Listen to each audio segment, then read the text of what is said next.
Most people do not go broke because of one dramatic mistake. They go broke because they keep buying relief. That is the part nobody wants to talk about. You are tired, so you buy convenience. You are stressed, so you order food. You feel behind, so you upgrade your phone. You feel insecure, so you buy clothes. You feel bored, so you shop. You feel successful for 1 week, so you raise your lifestyle. You feel anxious, so you avoid looking at your account. None of these choices feel like financial destruction in the moment. They feel like small emotional repairs. They feel like comfort. They feel like you are just trying to get through the day. But if every difficult emotion turns into a transaction, your money will never have a chance to stay with you long enough to build anything. This is why so many people can earn a decent income and still feel broke. Their income is not only paying for rent, food, transport, insurance, and bills. It is paying for stress. It is paying for exhaustion. It is paying for insecurity. It is paying for boredom. It is paying for the feeling that they deserve something because life has been hard. And to be clear, wanting comfort does not make you weak. Everyone wants relief. Everyone gets tired. Everyone wants life to feel easier. The problem is when relief becomes automatic and expensive. The problem is when money becomes the tool you use to avoid every uncomfortable feeling. Because the world is very good at selling relief. It sells you convenience when you are tired. It sells you upgrades when you feel ordinary. It sells you luxury when you feel unseen. It sells you subscriptions when you feel disorganized. It sells you credit when you feel impatient. It sells you entertainment when you feel empty. It sells you food, fashion, gadgets, travel, payment plans, and status symbols, all wrapped in the same message. You deserve this right now. And maybe you do deserve a good life. But the question is not whether you deserve comfort. The question is whether the comfort you are buying today is quietly stealing the freedom you want tomorrow. That is the trade most people never calculate. They know the price of the purchase, but they do not know the cost of the pattern. One delivery order is not the problem. One subscription is not the problem. One shopping trip is not the problem. One financed upgrade is not the problem. The pattern is the problem. The pattern is using spending as emotional medicine and then wondering why your money disappears. If you want to build wealth, you have to learn the difference between a real need and a purchased mood. A real need solves a real problem. A purchased mood only changes how you feel for a few hours. The danger is that purchased moods wear off quickly, but the money stays gone. Sometimes the debt stays. Sometimes the payment stays. Sometimes the expectation stays. And that expectation becomes your new normal. At first, eating out feels like a treat. Then it becomes routine. At first, the nicer car feels exciting. Then it becomes expected. At first, the apartment upgrade feels like progress. Then it becomes the baseline. At first, the subscription feels useful. Then you forget it exists, but it keeps charging you anyway. This is how lifestyle inflation really works. It does not always arrive as arrogance. Sometimes it arrives as exhaustion.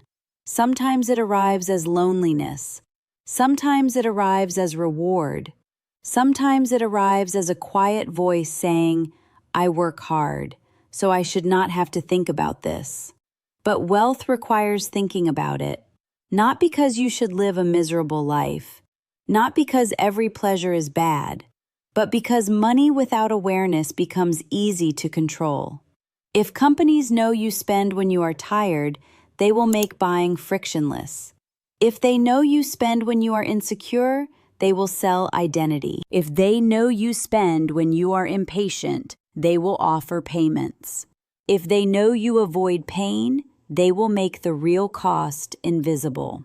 That is why your phone can take your money faster than your brain can evaluate the decision. Tap once, swipe once, subscribe once, split it into 4 payments, try it free for 7 days, upgrade for only a little more. The easier spending becomes, the more discipline has to come from inside you. And most people do not have a system for that. They just hope they will make better choices next month. But hope is not a financial strategy. You need friction. You need rules. You need a pause between emotion and purchase. You need to make spending slightly harder and saving slightly easier. Because the goal is not to become someone who never wants anything. The goal is to stop letting every feeling become a bill. Start by asking a simple question before you spend. What feeling am I trying to change? Am I actually hungry or am I exhausted? Do I actually need this item or do I want to feel more confident? Am I buying this because it adds value or because I want proof that I am doing well? Am I upgrading because my life truly requires it or because my current life feels too ordinary? That question alone can save you thousands over time. Not because you will always say no, but because you will finally see the real reason behind the purchase. The second question is even more powerful. Will this still matter in 72 hours? Many purchases feel urgent because emotion makes them urgent. But if you wait 3 days, the desire often shrinks. The item that felt necessary becomes optional. The upgrade that felt exciting becomes less important. The purchase that felt like self-care starts to look like clutter. Waiting is not punishment. Waiting is protection. It gives your future self a chance to join the conversation. The third question is, does this purchase make my life lighter or heavier? This is where most people get trapped. They buy things that feel good today, but make life heavier tomorrow. A monthly payment makes life heavier. High fixed costs make life heavier. Debt makes life heavier. A lifestyle that requires constant income makes life heavier. But savings make life lighter. Cash flow makes life lighter. Fewer obligations make life lighter. Skills make life lighter. Investments make life lighter over time. If a purchase adds pressure, maintenance, guilt, debt, or another monthly obligation, be honest about that. It may still be worth it, but do not pretend it is harmless.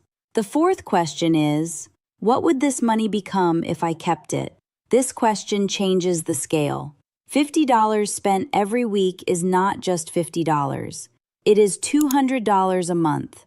It is $2,400 a year. It is an emergency fund. It is debt payoff. It is investing capital. It is a plane ticket without credit card stress. It is the ability to say no to a bad job. It is time. It is space. It is future confidence. Most people only compare spending to the thing they are buying. Wealthy people compare spending to the freedom they are giving up. That is the difference. A broke mindset asks, can I afford this right now? A wealth-building mindset asks, what does this do to my future options? Because money is not only money. Money is stored choice. When you spend it, you are not only losing dollars, you are giving up possible choices that money could have created later. And the more often you give away those choices for temporary relief, the more trapped your life starts to feel. This is why people with higher incomes can still feel powerless. They earn more, but every dollar has a job before it arrives. Some dollars go to payments, some go to status, some go to convenience, some go to stress, some go to habits they no longer even enjoy. And when nothing is left, they think they need an even bigger paycheck. But a bigger paycheck will not solve a life that is designed to consume every increase. The first real move is not always earning more. Sometimes the first move is becoming harder to sell to, harder to manipulate, harder to rush, harder to impress, harder to emotionally trigger into spending. That is a financial superpower. Because once you stop buying relief automatically, you start keeping money automatically. And once money starts staying, everything changes. You can build a buffer. You can pay off debt. You can invest consistently. You can take smarter risks. You can leave bad situations faster. You can stop treating payday like oxygen. This does not happen because you suddenly become perfect. It happens because you build a new system. Remove saved cards from shopping apps. Cancel subscriptions you would not choose again today. Create a 24-hour rule for small wants and a 30-day rule for expensive wants. Put savings on automatic transfer the same day you get paid. Keep a separate account for bills so you can see what money is truly free. Track emotional spending for 1 month without judging yourself. Just write down what you bought and what you felt before buying it. Stress, tiredness, boredom, insecurity, celebration, loneliness, avoidance. You will start to see patterns, and once you see the pattern, you can replace it. If you spend because you are tired, the answer may not be more discipline. The answer may be planning easier meals, sleeping more, reducing decision fatigue, or setting a weekly routine. If you spend because you are insecure, the answer may not be more money. The answer may be building real confidence through skill, fitness, competence, and better friendships. If you spend because you are bored, the answer may not be another purchase. The answer may be creating, learning, exercising, building, or reconnecting with something that makes life feel alive without draining your account. If you spend because you feel behind, the answer may be getting away from environments that constantly make your normal life feel like failure. This is important because a lot of financial advice acts like people overspend because they are stupid. That is not true. People overspend because spending is emotional and modern life is exhausting. If you do not understand the emotion, you will keep fighting the symptom. You will make a budget, break it, feel guilty, then spend again to feel better. That cycle can last for years. The way out is not shame. The way out is awareness and structure. You need to create a life where better decisions are easier to repeat. For example, if you always spend at night, stop shopping at night. If you overspend after work, create a no-buy window until the next morning. If social media makes you feel poor, reduce the content that turns comparison into desire. If certain friends only socialize through expensive spending, suggest cheaper plans or limit those situations.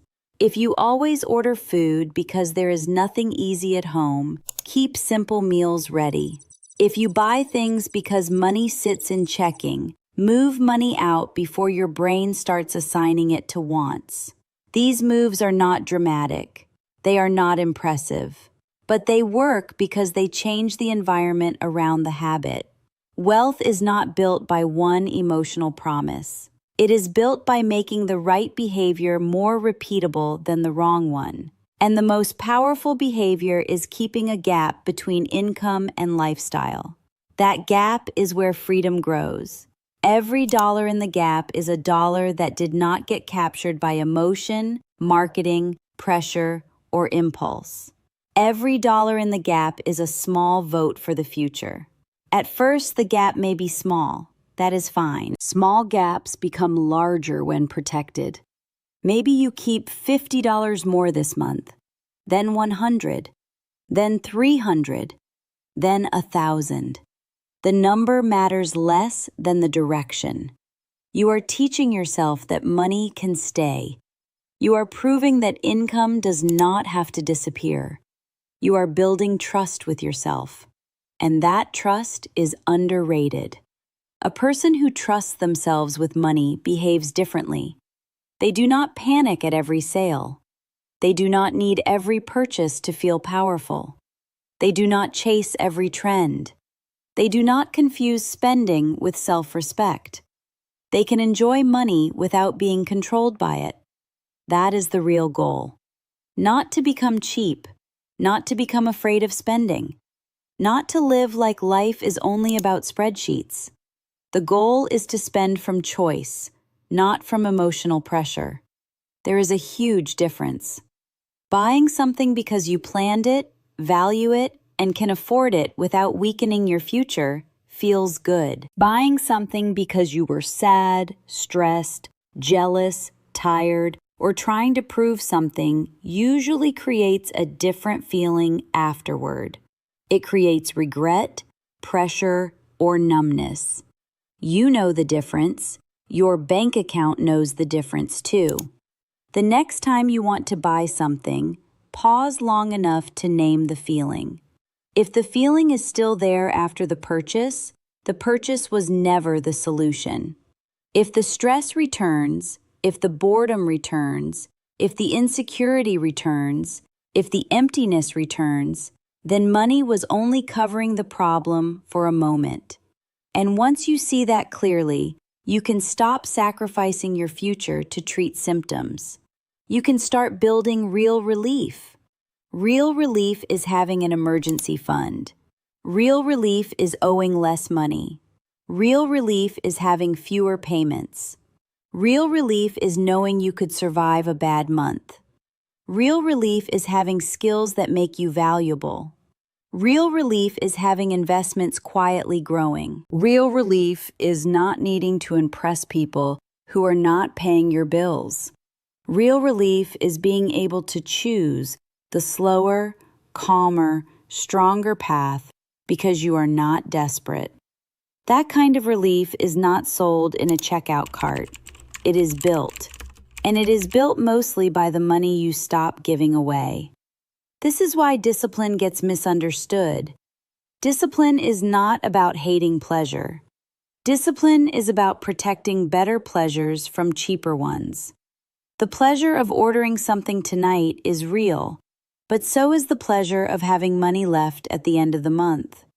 The pleasure of buying a status item is real, but so is the pleasure of not being controlled by payments. The pleasure of upgrading is real, but so is the pleasure of having options. The problem is that cheap pleasures are immediate and better pleasures are delayed. So if you never pause, the immediate pleasure wins every time. Wealth requires you to let some desires pass without obeying them. That does not make your life smaller. It makes your life stronger. Every time you do not buy something you do not truly need, you are not depriving yourself. You are training yourself. You are becoming the kind of person who can hold money without rushing to release it, and that is rare. Many people can earn money. Fewer people can keep it. Even fewer can direct it, and the people who become wealthy learn to do all three. Earn it, keep it, direct it. Most financial stress comes from earning without keeping, or keeping without directing, or directing money only toward things that lose value. The order matters. First, earn enough to create a gap. Then, protect the gap. Then use the gap to build assets, skills, cash reserves, and freedom. If you skip the protection step, every extra dollar gets absorbed. If you skip the direction step, saved money sits without purpose. If you skip the earning step, discipline can only take you so far. Wealth is a system, not a single trick. But the system begins with one decision. Stop letting temporary emotions make permanent financial decisions. Before you finance the car, pause. Before you upgrade the apartment, pause. Before you buy the thing because you had a bad day, pause. Before you subscribe, pause. Before you chase a lifestyle that looks good online, pause. Ask what feeling is driving the decision. Ask what future option you are giving up. Ask whether this purchase makes life lighter or heavier. Ask whether you would still want it if nobody saw it. That last question is brutal. Would you still buy it if nobody complimented it? Would you still want it if it did not signal success? Would it still matter if no one knew? A lot of spending disappears when attention is removed from the equation. And that is good news, because attention is a terrible asset. It fades. It demands more. It never compounds in your bank account. Freedom compounds. Skills compound. Investments compound. Good habits compound. Cash flow compounds. Peace compounds. The more you choose those things, the less you need to purchase an identity. You start becoming the person you used to pretend to be. Calm, capable, patient, harder to manipulate, less impressed by noise, more focused on what actually changes your life. That is when money starts to feel different. It stops being something that immediately escapes. It becomes a tool, a shield, a seed, a vote, a way to buy time, protect your future, and create choices. So if you feel like your money disappears every month, do not only ask where it went, ask what emotion it was serving. Your spending is often a map of your unmet needs, and once you can read that map, you can stop paying full price for temporary relief. You can build a life that needs less escaping from. You can create routines that reduce stress instead of monetizing it. You can build confidence that does not require status. You can enjoy comfort without becoming dependent on convenience. You can spend intentionally and still build wealth. Because the goal is not to never enjoy your money. The goal is to stop using money to run away from yourself. When you stop doing that, your financial life becomes quieter. And quieter is powerful. Quieter means fewer emergencies created by bad habits. Quieter means fewer payments pulling at your future. Quieter means less pressure to impress. Quieter means more money staying under your control. And when more money stays under your control, you finally have the raw material to build freedom. Not fantasy freedom, real freedom. The kind where a bad week does not destroy you. The kind where payday is useful but not desperate. The kind where you can make decisions without fear breathing down your neck. The kind where you own your time a little more every year. That is what you are buying when you stop buying relief. You are buying your future self a calmer life. And that is worth more than almost anything trying to sell itself to you today.